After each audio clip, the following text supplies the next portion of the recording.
जी, आज हम राज्य किस प्रकार जनता का कल्याण करेगा, किस प्रकार जनता को संरक्षण प्रदान करेगा, यानी आप भाग 4 के बारे में पढ़ रहे हैं। भाग 4 क्या कहता है? राज्य की जनता का कल्याण। राज्य की जनता का क्या करेगा? कल्याण। इंपॉर्टेंट बात यह है कि राज्य जो है उसकी परिभाषा यहाँ पर मिलेगी और कल्याण करने के लिए क्या करेंगे? नीति बनाएंगे, है ना। तो भारतीय संविधान का भाग 4 अनुच्छेद 36 से लेकर 51 तक है। 36 से 51 तक है। सिंपल। 36 जो अनुच्छेद है उसमें राज्य की क्या है? परिभाषा। सिंपल। इंपॉर्टेंट बात यह है कि आपके मूल अधिकारों का अगर हनन होता है तो अनुच्छेद 32 के तहत आप सुप्रीम कोर्ट में और अनुच्छेद 226 के तहत आप हाई कोर्ट में जा सकते हैं। बात समझे क्या? अनुच्छेद 32 के तहत सुप्रीम कोर्ट और अनुच्छेद 226 के तहत हाई कोर्ट में जा सकते हैं, लेकिन अगर जो ये सरकार बनाएगी क्या? नीति। अगर सरकार नीति बनाती है और नीति किसके लिए बनाएगी? कल्याण के लिए। अगर सरकार नीति नहीं बनाए तो आप कुछ नहीं कर सकते। कुल मिलाकर आप हाई कोर्ट या सुप्रीम कोर्ट में नहीं जा सकते। किसको लेकर? नीति निर्देशक तत्वों को लेकर। बात समझ में आ रही है क्या? कुल मिलाकर इतना सा याद रखना, अनुच्छेद 37 के तहत न्यायालय में परिवर्तनीय नहीं है। न्यायालय में परिवर्तनीय नहीं है। परिवर्तन नहीं, प्रवर्तनीय। प्रवर्तनीय का मतलब हम क्या बोलते हैं उनको? याचिका। याचिका रिट नहीं लगा सकते। किसको लेकर? नीति निर्देशक तत्वों को लेकर। 36 में राज्य की परिभाषा है जो 12 में थी, जो 12 में थी वही राज्य की परिभाषा। 37 में क्या है? न्यायालय में प्रवर्तनीय नहीं है। 38, 39, 39 ए, 40, 41, 42, 43, 44। 43 में और है 43 ए, 43 बी, 44, 45, 46, 47, 48, 49, 50 और 51। हो गए 51 तक अनुच्छेद। एक और बच रहा है, वो 51 ए है, नॉट 51। देखो अनुच्छेद 38, धीरे धीरे समझोगे ना तो बड़े शानदार है। यही कल्याण करना है तो कल्याण सभी वर्गों का करना है, जनता का कल्याण करना है, जिसमें सब तरीके की जनता है। सबसे पहले हम करेंगे कौन सा विकास? सामाजिक विकास। कौन सा विकास? सामाजिक विकास। तो सामाजिक विकास के लिए राज्य क्या बनाएगा? नीति। समाज का कल्याण करने के लिए राज्य क्या बनाएगा? नीति। अनुच्छेद किसके तहत? 38 के तहत। अनुच्छेद 39 में सामाजिक विकास तो करेंगे, लेकिन जो लोग गरीब है, पिछड़े हैं, उनका भी विकास करना पड़ेगा, नहीं करना पड़ेगा? तो कौन सा विकास? आर्थिक विकास। कौन सा विकास? आर्थिक विकास। इस आर्थिक विकास के तहत ऐसे लोग जिनके पास पैसे नहीं है, क्या? पैसे नहीं है लेकिन उनको न्याय तो चाहिए। पैसे नहीं है लेकिन क्या चाहिए? न्याय। तो बीपीएल या गरीब वर्ग के लिए, बीपीएल के लिए निःशुल्क न्याय। कैसा न्याय? निःशुल्क न्याय। निःशुल्क न्याय। ये जोड़ा है अनुच्छेद 39 में। क्लियर? 40 में आपको महात्मा गांधी का सपना बताया था मैंने, ग्राम पंचायतों का गठन। क्या है? ग्राम पंचायतों का गठन। ग्राम पंचायतों का गठन अनुच्छेद कितने में? 40 में। यहां तक कोई दिक्कत? अनुच्छेद 41, अनुच्छेद 41 है किसके लिए? जो व्यक्ति या तो क्या है, विकलांग है, विकलांग किसी भी तरीके का हो, चाहे वो मानसिक या शारीरिक रूप से हो, विकलांग है या बेसहारा है, बेसहारा। इसके अलावा विधवा है कोई या परित्यक्ता है, विधवा या परित्यक्ता, इनके लिए सरकार नीति बनाती है, बनाती है नहीं बनाती है, योजनाएं चलाती है, तो वो योजना इसी अनुच्छेद के तहत चलाती है। क्लियर? अनुच्छेद 42 स्पेशल प्रोटेक्शन फॉर, देखो यहाँ पर देखो, जो गरीब है उनके लिए कर ही दिया, आर्थिक विकास, ग्राम पंचायतों का गठन, गांव का विकास कर दिया, समाज का विकास कर दिया, आर्थिक विकास कर दिया, गांव का विकास कर दिया, ऐसे व्यक्ति जो सक्षम नहीं है उनका विकास कर दिया। अब आता है नंबर किसका? महिलाओं का। किसका? महिलाओं। तो महिलाओं के लिए जो नीति बनाएंगे वो किस अनुच्छेद के तहत पड़ेगी? 42 के तहत। जैसे आंगनवाड़ी केंद्र या फिर जननी एक्सप्रेस है, महिला प्रसूता योजनाएं हैं जिनके तहत पैसे देते हैं, गर्भवती महिलाओं को देते हैं, तो किसके तहत बनाई है वो? महिलाओं के लिए जो भी सुविधा दे रखी है ना, वो अनुच्छेद 42 के तहत है। जैसे 8 मार्च को महिला दिवस पर निःशुल्क बस यात्रा, रक्षाबंधन पर निःशुल्क बस यात्रा, वो भी अनुच्छेद 42 के तहत। ठीक है।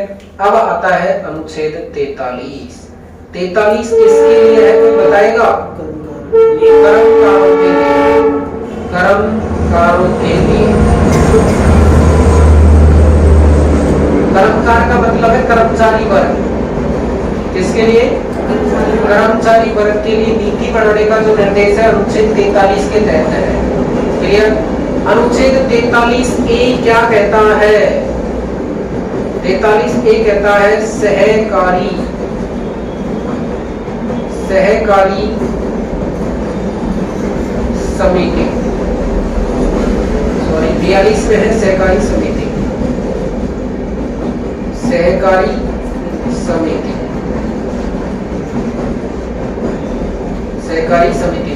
43A में क्या है? उद्योगों में कर्मकारों की भूमिका, उद्योगों में, उद्योगों में कर्मकारों की भूमिका, कर्मकारों की भूमिका।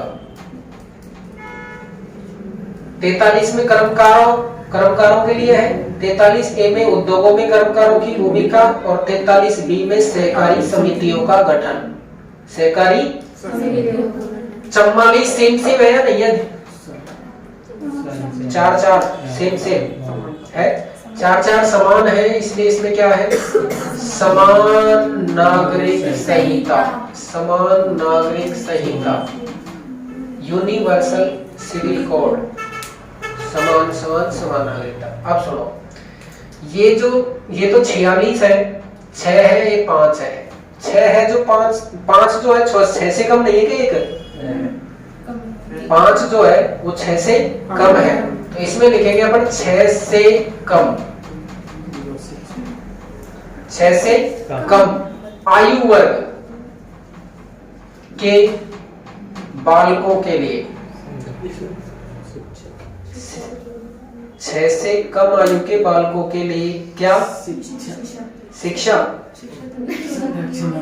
यात्रा, निःशुल्क यात्रा, निःशुल्क यात्रा। Very good. और कोई? 6 वर्ष से कम आयु के बालकों के लिए 2 व्यवस्था करनी है यहाँ पर, एक तो शिक्षा और एक स्वास्थ्य, पर्याप्त पोषण की व्यवस्था। शिक्षा और स्वास्थ्य। अरे भाई सीधी सी बात यह है कि राजस्थान में जो नंदघर खोले गए हैं, आंगनवाड़ी केंद्र खोले गए हैं, तो आंगनवाड़ी केंद्रों में पढ़ाने का भी प्रावधान है बच्चों को और पोषण के लिए चून बांटने का भी है, तो वे दोनों जो अधिकार दिए हैं वो अनुच्छेद 45 के तहत ही दिए हैं। बालकों को शिक्षा की व्यवस्था भी और स्वास्थ्य की व्यवस्था।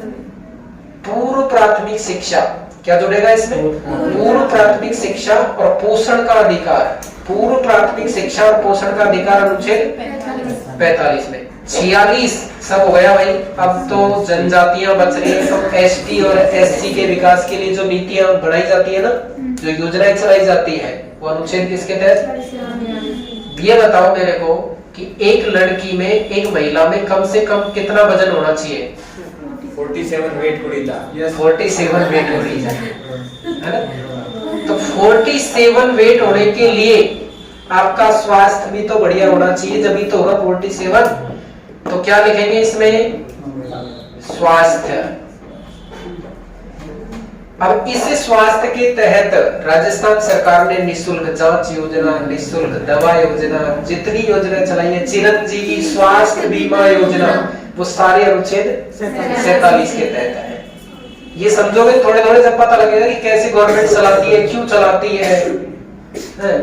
अब आता है नंबर अनुच्छेद 48 का। अनुच्छेद 48 में है कृषि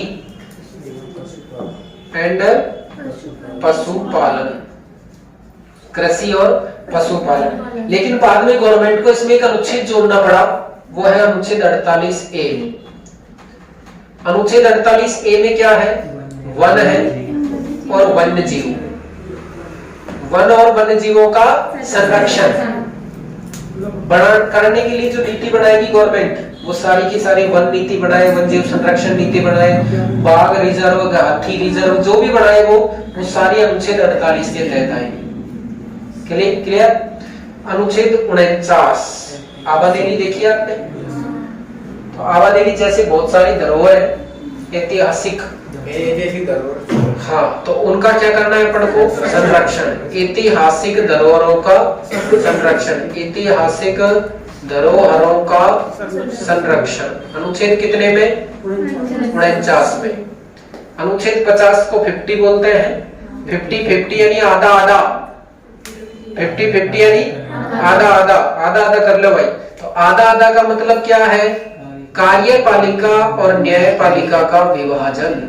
कार्यपालिका एंड न्यायपालिका, कार्यपालिका और न्यायपालिका का क्या करना? विभाजन। कितने के तहत? 50। हमारे देश की समस्त नीतियां आ गई है इसमें। अब एक ही नीति बचती है देश से बाहर, विदेश नीति। विदेश नीति कौन है विदेश मंत्री इस समय? जयशंकर। क्लियर? तो दोबारा देखो, मिटा के देखोगे या फिर लिखे हुए? लिखे हुए देखेंगे। याद करना, थोड़ा सा कोशिश करना, ज्यादा टफ नहीं है। 36 में सामाजिक विकास है क्या? 36 में राज्य की परिभाषा, 37 में न्यायालय में प्रवर्तनीय नहीं है, 38 में सामाजिक विकास, 39 में आर्थिक विकास, 39 में बीपीएल को निःशुल्क न्यायिक सहायता, 40 में ग्राम पंचायतों का गठन, 41 में विकलांग, विधवा, परित्यक्ता, बेसहाराओं के लिए नीति बनाना, 42 में महिलाओं के लिए, 43 में कर्मकारों के लिए, 43A में कर्मकारों की उद्योगों में भूमिका, 43B में सहकारी समितियों का गठन, 44 में समान नागरिक संहिता, 45 में 6 वर्ष से कम आयु के बालकों के लिए शिक्षा और स्वास्थ्य, 46 में एसटी एससी के लिए यानी अनुसूचित जाति और जनजाति के लिए नीति बनाने का निर्देश, 47 में 47 वेट कुड़ीजा यानी स्वस्थ राज्य स्वस्थ नागरिक, स्वस्थ राज्य स्वस्थ नागरिक की परिकल्पना अनुच्छेद 47 में की है। अनुच्छेद 48 कृषि और पशुपालन, अनुच्छेद 48A वन एवं वन्यजीव संरक्षण, 49 में ऐतिहासिक धरोहरों का संरक्षण, 50 में कार्यपालिका और न्यायपालिका का विभाजन और 51 में विदेश नीति। बोलो 51 तक अनुच्छेद कंप्लीट हुए। दोबारा देखो, 36 में राज्य की परिभाषा, 37 में न्यायालय में प्रवर्तनीय नहीं, 38 में सामाजिक विकास, 39 में आर्थिक विकास, 39 में बीपीएल के लिए निःशुल्क सहायता, 40 में ग्राम पंचायतों का गठन, 41 में विकलांग, विधवा, परित्यक्ता, बेसहाराओं के लिए नीति, 42 में महिलाओं के लिए, 43 में कर्मकारों के लिए, 43 में उद्योगों में कर्मकारों की भूमिका, 43B में सहकारी समितियों का गठन, 44 में समान नागरिक संहिता, 45 में 6 वर्ष से कम आयु के बालकों के लिए शिक्षा और स्वास्थ्य, 46 में एसटी एससी, 47 में स्वस्थ राज्य स्वस्थ नागरिक, 48 में कृषि और पशुपालन, 48 में वन एवं वन्यजीव संरक्षण, 49 में ऐतिहासिक धरोहरों का संरक्षण, 50 में कार्यपालिका न्यायपालिका का विभाजन और 51 में विदेश नीति। क्लियर?